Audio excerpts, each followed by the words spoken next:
Hey everybody, welcome back to Jon David's Journey. I'm Justin, Jon David's dad. I'll go ahead and get started off with today was a much better day than yesterday, at least yesterday evening. Yesterday morning was pretty good, and then, roller coaster, we ended up back in the ER. But today, the worst thing is that he was a little fussy. Other than that, last night he did his little Houdini thing, pulled out his nasal cannula and NG tube, and so now he's on mitten precautions, and you'll see that here in a little bit. But other than that, he's been on high flow all day. So basically the only thing that's really different from when he discharged yesterday to right now is that he's getting that oxygen and that he's on high flow. Other than that, that's really the only intervention that we're having to deal with right now and try and work our way down on. That being said, there's no real smoking gun or anything that is pointing to what specifically caused all of this, and we're still trying to figure all that out.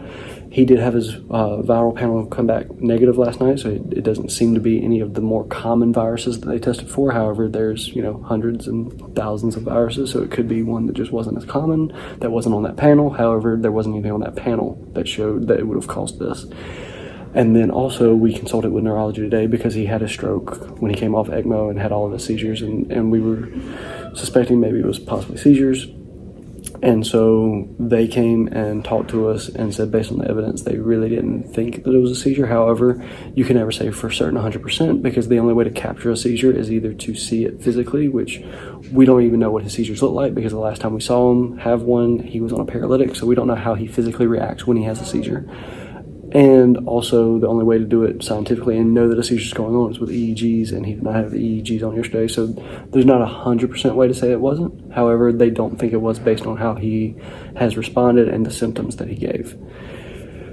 So, today he basically kind of got back to acting normal. He still loves his mobile. We got to have some of his nurses like Miss Abby and Miss Sydney who came by and saw him and cared for him, along with Caitlin, who came up and saw him again from the ED, and Miss Victoria, who had him last night. So I guess in a way, we are very blessed to have already had our first experience here, and that the people who took care of him last night are people that we already knew really well, who have taken care of him multiple times. And so that was comforting in, given the situation and things that were going on. So we are thankful for that.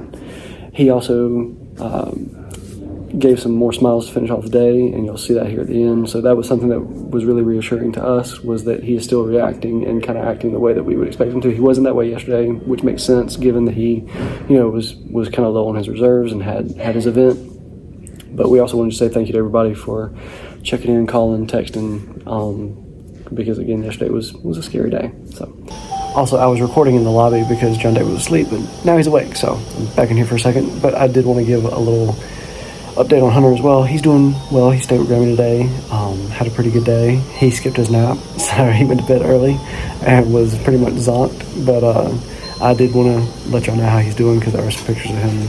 And y'all have a good night and God bless.